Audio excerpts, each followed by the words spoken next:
குறிப்பாச்சிலாச்சாரம். குருவே போற்றி திருவே போற்றி. திருஞான சம்பந்தர் அருளிய தேவாரம் முதல் திருமுறை, பதிகை எண் 44, தலம் திருப்பாச்சிலாச்சிராமம், மந்திர எண் 5 தானே? பொருள் எழுதுங்க. மண்ணுலகில் அடியவர்கள்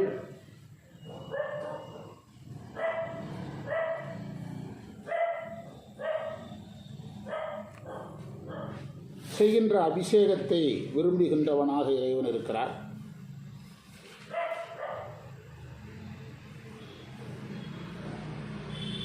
சடையில் கங்கை சூடியவராக இருக்கிறார். அபிஷேகத்தை விரும்புகின்றவராக இருக்கிறார். சடையில் கங்கை உடையவராக இருக்கிறார்.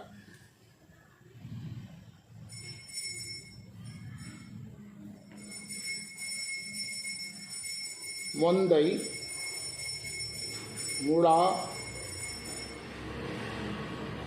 குழல், அதை புத்தகத்தை பார்த்து எழுதுங்க, அப்படியே இருக்குது. அதில் மொந்தை, முழா, குழல், தாளம், வீணை,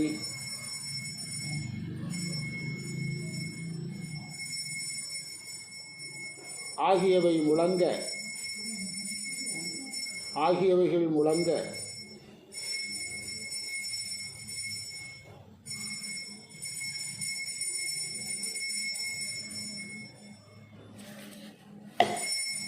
வாய்மூறி பாடி, பூதங்கள் பாடுது. வாய்மூறி பாட்டு வகை.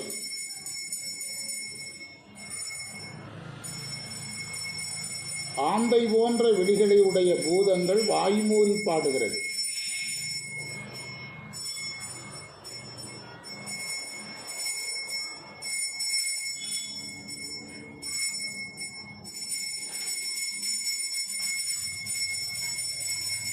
அவைகள் பாட இறைவன் இத்தலத்தில் எழுந்தருளி இருக்கிறார்.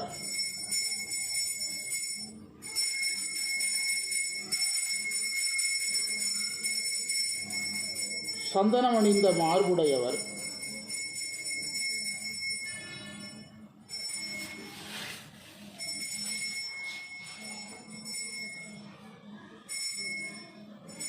இந்த பெண்ணை வாடச் செய்து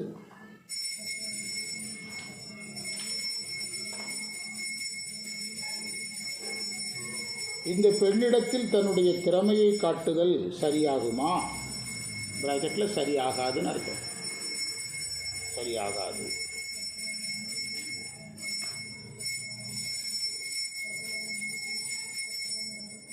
இந்த ஒரு திருப்பதிகத்தில் இறைவனை பற்றிய செய்திகளை எல்லாம் அந்த பெண் மேலே பொருத்தணும். அப்போ தான் அது அகச்சான்று பதிகமாக மாறும். அந்த நடக்கிற சம்பவத்தோடு அதை இணைச்சி படிக்கணும். 5வது மந்திரம் தானே. முதல் செய்தி என்ன? மண்ணுலகில் அடியவர்கள் ஆட்டும் பால், நறுமை ஆகியவற்றை வளர்ந்து இறைவன் அபிஷேகத்தை ஏற்றுக்கொள்பவர். அது ஒரு செய்தி.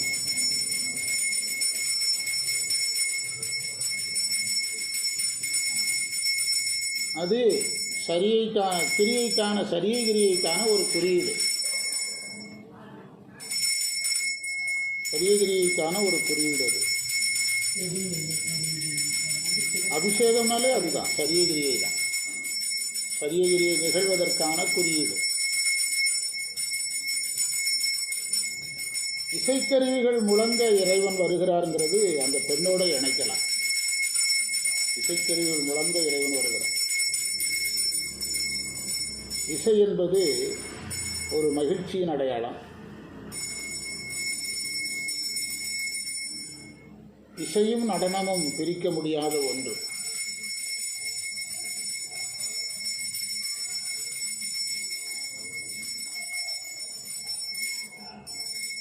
இறைவனிடத்தில் மகிழ்ச்சியான சூழல் இருக்கிறது. ஆனால் அந்த பெண்ணினிடத்தில் துன்பம் நிகழ்கிறது. இந்த இடத்தை பொருத்தி படிக்கலாம். அந்த பெண்ணுக்கும் வாழ்க்கை என்ன ஆகணுங்கிறாரு? மகிழ்ச்சி ஆகணுங்கிறது அவருடைய விண்ணப்பம். மகிழ்ச்சி ஆக வேண்டும் என்பது அவருடைய விண்ணப்பம்.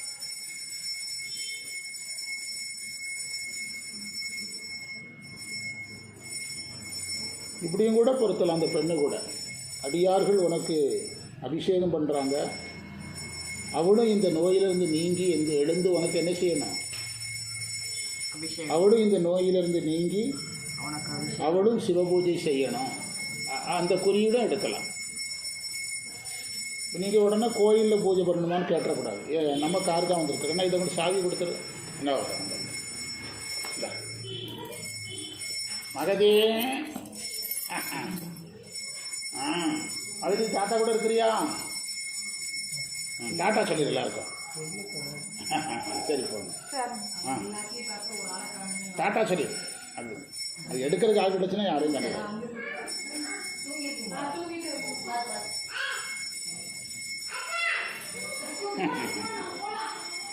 என்ன எழுதுனீங்க?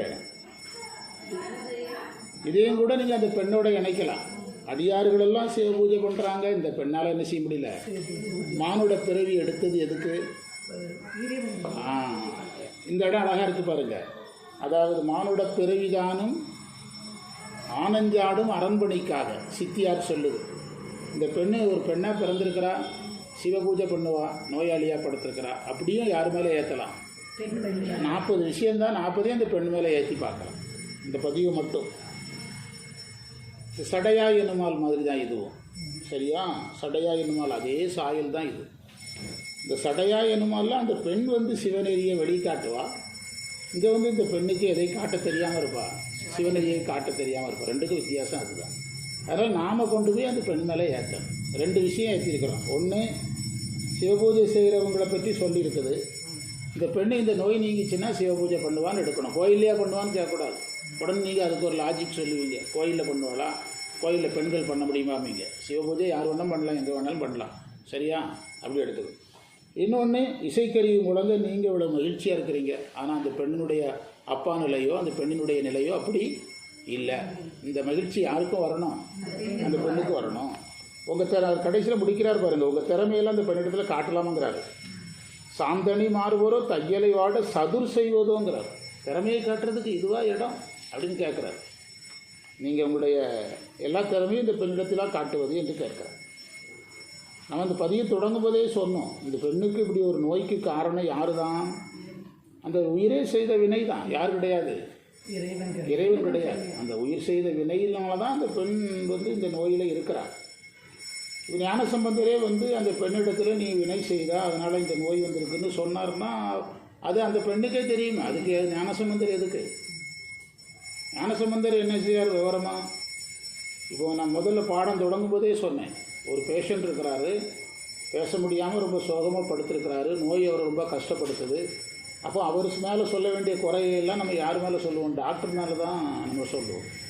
டாக்டர் கொஞ்சம் அக்கறை காட்டணும், சீக்கிரமாக நோயை சுகமாக்கணும், மாத்திரை மருந்து நல்லா கொடுக்கணும். இவங்ககிட்ட பேச முடியாதுன்னு ஆகிப்போச்சு. அப்போ யார்கிட்ட தான் பேசுவோம்? ஞானசம்பந்தர் அப்படி திரும்பிட்டார். யார்கிட்ட பேச வேண்டியது? முறைப்படி ஞானசம்பந்தர் என்ன பேசணும் அந்த பெண்ணுக்கிட்ட? ஏமா ஏகப்பட்ட வினை செஞ்சிருப்ப போல தெரியுது, இல்லைன்னா அப்படி நோயுடைய கோயிலில் படுக்க வேண்டிய நிலைமை வருமா? அப்படி பேசிக்கணும். அப்படி பேசுகிற இடத்துல அந்த பெண் இல்லை. ரெண்டாவது, அப்படி பேசுவதற்கு ஒரு குரு தேவையும் இல்லை. குருக்கு என்ன வேலைன்னா, வினைக்கு வினையாம்னு சொன்ன மாதிரி வினை நமக்கு கிடையாதுன்னு சொல்கிறதுக்கு தான் குரு. அந்த இடத்துல திரும்பி நின்றுட்டார். வினையை பற்றி பேச வேண்டிய ஒரு ஞானி இறைவன்ட்டு அந்த பெண்ணுக்காக விண்ணப்பிக்கிறார். விண்ணப்பிக்கிற இடத்துல யார் இல்லை? இந்த பெண் இல்லை. விண்ணப்பிக்கிற இடத்துக்கு இவர் போனதுனால இந்த பெண்ணுக்காக விண்ணப்பிக்கிறார். உங்கள் திறமையை காட்டுறதுக்கு விவாதம் கிடைச்சாலா? முருகர் கேட்குறாருல்ல திருவிளையாடல்ல, உங்கள் திறமையெல்லாம் நீங்கள் காட்டுறதுக்கு நான் தான் கிடைச்சேனான்னு கேட்குறாருல்ல.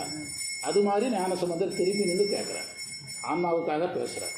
எப்படி அந்த பண்டார சாத்திரத்தில் சாமி யாருக்காக திரும்பி நின்று பேசுகிறார்? நமக்காக பேசுகிறாருல்ல. அது மாதிரி ஞானிகள் எல்லாமே இப்படி தான் இருப்பாங்க. அதுதான் பேசுகிறார்.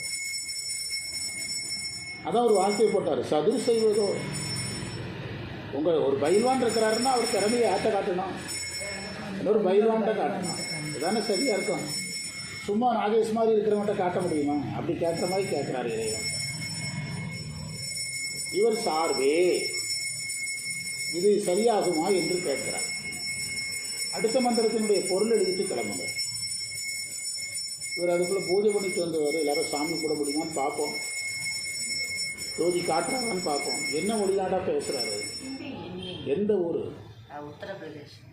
இந்த பாடசாலையில் படிக்கிறாரா? இல்லைங்க, படித்து முடிச்சிட்டாரு. எந்த ஊர்? சொந்த ஊர்? உத்தரப்பிரதேசம். இந்த இவங்க எப்படி உங்களுக்கு தெரிஞ்சாரு? இங்கே வேலைக்கு வந்திருப்பாங்க. எங்கே? இங்கே நம்ம கோயிலுக்கு. இவர் மண்டல பூஜைக்கு போகிறனால போட்டு இங்கே இருக்கிறார். இவர் ஜூன் வரைக்கும் இருப்பாருங்க. ஜூன் வரைக்கும் இருப்பார். ஜூன் வரைக்கும். அவர் நம்ம சாமி அங்கே போயிடுவார். அவருக்கு அப்பப்போ வராருங்க, அபிஷேகம் மட்டும் பண்ணி அப்பப்போ வந்து காட்சி கொடுத்துட்டு போயிடுவார். அபிஷேகத்துக்கு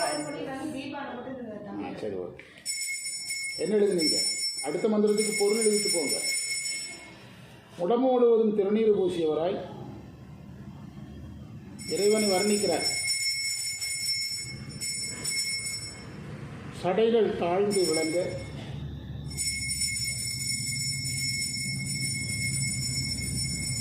நெத்திக்கண்ணால் சடைகள் தாழ்ந்து காணப்பட, குழந்தைகள் எங்கெங்க தாழ்ந்து காணப்பட, நெற்றிக்கண்ணால் மரக்கருணை காட்டுவர் இறைவன்.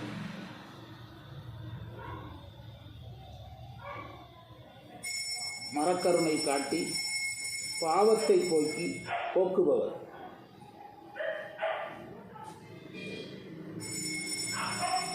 கங்கையை தலையில் அணிந்தவர்.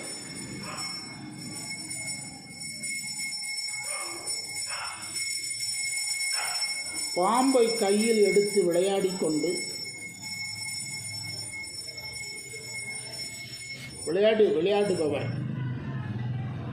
பாம்பை கையில் எடுத்து விளையாடுபவர்.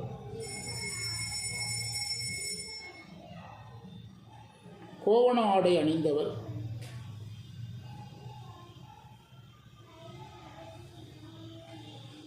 திருநீறு பூசியதால் வெண்ணிறமாய் காணப்படுவர்.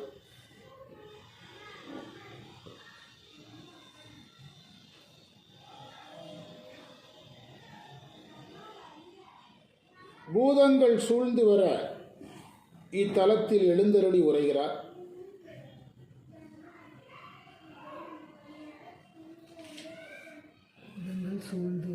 இத்தலத்தில் எழுந்தருளி இருக்கிறார்.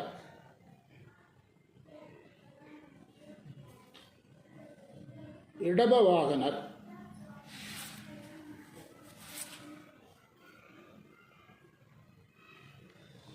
இவளை வாடச் செய்து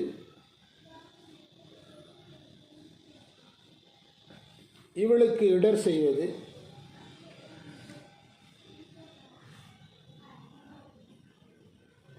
இறைவனுக்கு பெருமை தராது.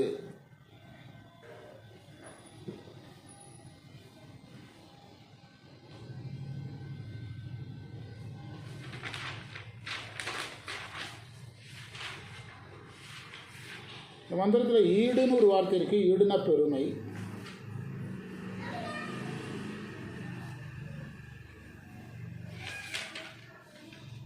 மந்திரத்தினுடைய விளக்கத்தை நம்ம பிறகு பார்க்கலாம். அந்த மந்திரத்தினுடைய பொருளை எடுத்து யார் மேலே பொருத்தணும், முடிஞ்ச அளவுக்கு அந்த பெண்ணுக்கு சாதகமாக பொருத்தணும். ஏன்னா இது வந்து ஒரு பலன் தரும் பதிக பட்டியலில் இருக்குது.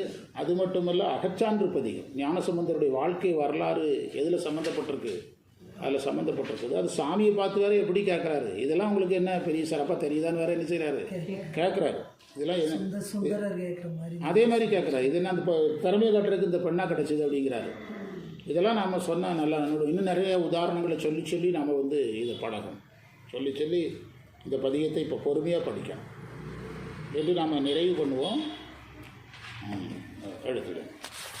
ஆசிரியருக்கு அனுப்பிடுவீங்களா? சரி. நாளைக்கு என்ன கிழமை? புதன்கிழமை. நாளைக்கு